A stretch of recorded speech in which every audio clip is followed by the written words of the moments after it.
plan. Every school, hospital, and workplace tells you what to do, until the moment you actually have to do it.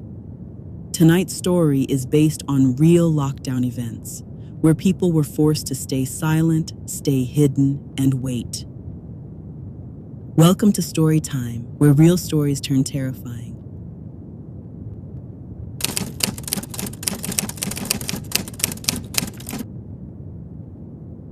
No one ever thinks a lockdown announcement is going to be real. Not the kind where doors actually lock.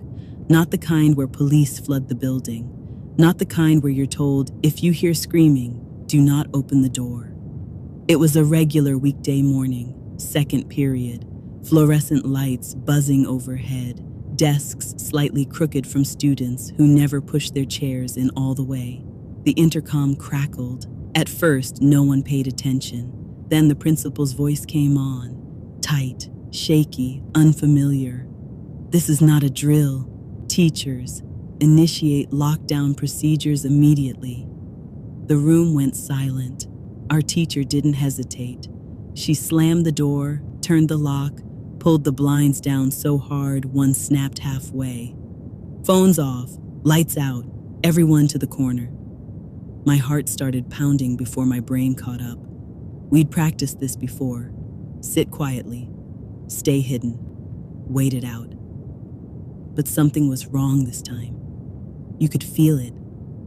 About 5 minutes into the lockdown, we heard it. A scream, not outside, not distant, inside the building. It echoed down the hallway, sharp and sudden, then cut off.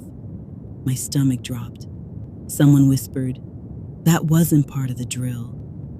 No one corrected them. This lockdown was based on a real incident where a former student entered a school building during normal hours, triggering a multi-hour lockdown across multiple classrooms. The danger wasn't theoretical. The person was already inside. We heard footsteps next, slow, deliberate, not running. Someone tried a door handle down the hall, then another. Each metallic rattle felt like a countdown. Our teacher pressed her back against the door, both hands shaking as she held it shut, despite it being locked. The intercom turned on again. This time, it wasn't the principal. It was a police officer. "Remain in lockdown. Suspect is still in the building." That's when people started crying. Phones buzzed despite being told to turn them off. Parents texting. Rumors spreading faster than facts. Someone whispered they heard there was a weapon. Someone else said there were 2 suspects. No one knew what was real anymore. About 40 minutes in, there was a knock. 3 slow taps. A voice followed. "It's okay. Open the door." Our teacher didn't move. The voice repeated itself. Then it stopped. Minutes later, we heard yelling further down the hall, and then silence again. You stop checking the clock after a while. Minutes stretch into hours, legs fall asleep, breathing gets shallow. Every sound feels like the one that ends it. Someone whispered a prayer. Someone else squeezed my hand so hard it hurt. After nearly 3 hours, we finally heard boots, heavy ones, commands shouted, keys rattling. The door opened, but not all the way. A police officer scanned the room first. Hands where I can see them. We were escorted out one by one. The hallway looked destroyed. Lockers dented, backpacks abandoned. A classroom door splintered. And that's when we realized the threat had been closer than we ever knew. The school shut down for weeks. Counselors were brought in. Some students never came back.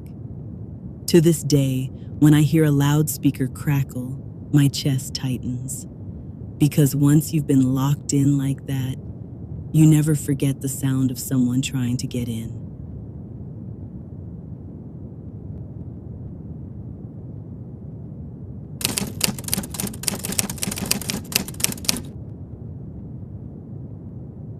The alert came through my phone while I was walking to class. Active threat, shelter immediately. At first, I thought it was a test. Colleges send out alerts all the time. Weather warnings, parking notices, power outages. But then I noticed how people around me suddenly stopped moving. A girl dropped her coffee.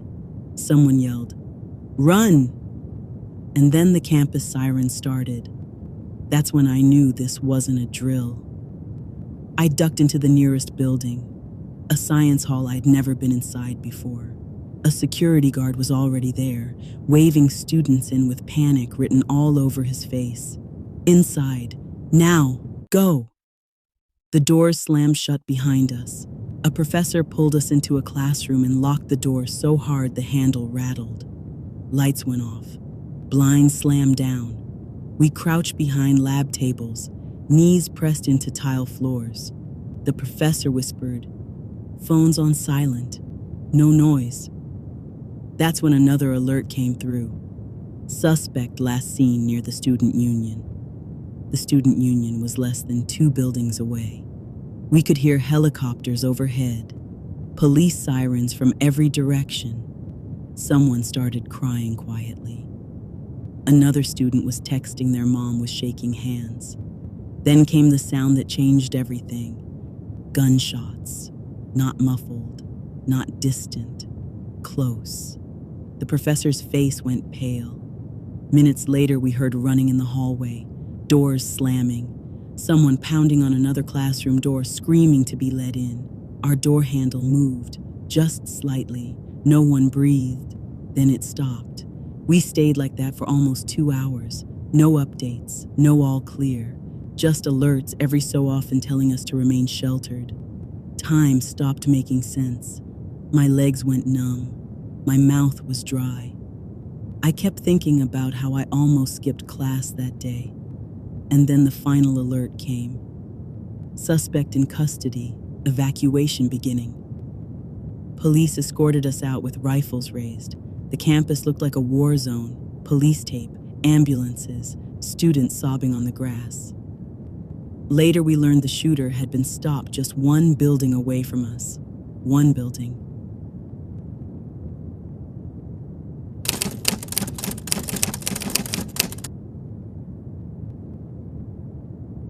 Hospitals never sleep. That's something you learn fast. But the night the lockdown happened, everything stopped. I was sitting in the ER waiting room when the doors automatically locked with a loud click. Red lights flashed above every exit. A voice came over the intercom. "Attention. Facility lockdown in effect." Security guards ran past us. That's when panic hit. We didn't know it at the time, but a violent suspect had fled police and entered the hospital grounds. Real hospitals across the US have gone into lockdown for this exact reason. No one in, no one out. Patients started yelling. A woman demanded to leave. A nurse blocked the door and said, "I'm sorry, you can't." People were crying, phones ringing. Someone tried to force the door and set off an alarm. Then we heard shouting from the hallway. Security sprinted by. Another message came over the intercom. "Remain where you are. Do not attempt to leave your area." That's when I realized we were trapped. The lights dimmed. The ER doors were barricaded. Staff moved patients into rooms and shut curtains. We heard something slam against a door down the hall, then silence. After nearly 90 minutes, police secured the building. The suspect had been hiding in a stairwell. When the doors finally unlocked, no one moved at first. Because once you're locked inside like that, you don't trust freedom coming back.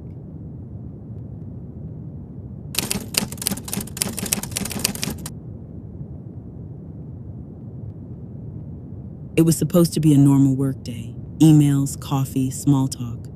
Then the alarms went off. A security alert flashed across every computer screen. Lockdown in progress. Seek shelter. Managers started yelling. People ran. Someone locked the conference room door behind us. The lights went off. We hid under desks. Someone whispered they heard gunshots outside. Police sirens echoed between buildings. The door shook. Someone tried the handle. For 2 hours, we waited. Phones vibrating.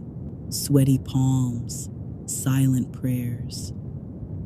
Finally, police escorted us out. The threat had been in the building next door. Work never felt normal again, because once your workplace becomes a hiding place, you don't forget it. Every lockdown begins the same way: an announcement, a locked door, and the sudden realization that normal life has stopped.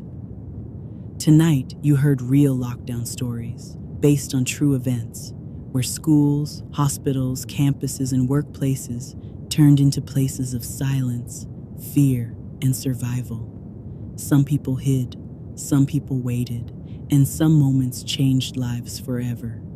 If these stories kept you watching, make sure you like this video. It helps Stori Tyme reach more people who love true stories like this. Subscribe to Stori Tyme for more real-life events, true horror, and Stori Tyme experiences that actually happened. Turn on your notification bell so you don't miss the next story, because the scariest ones are always real.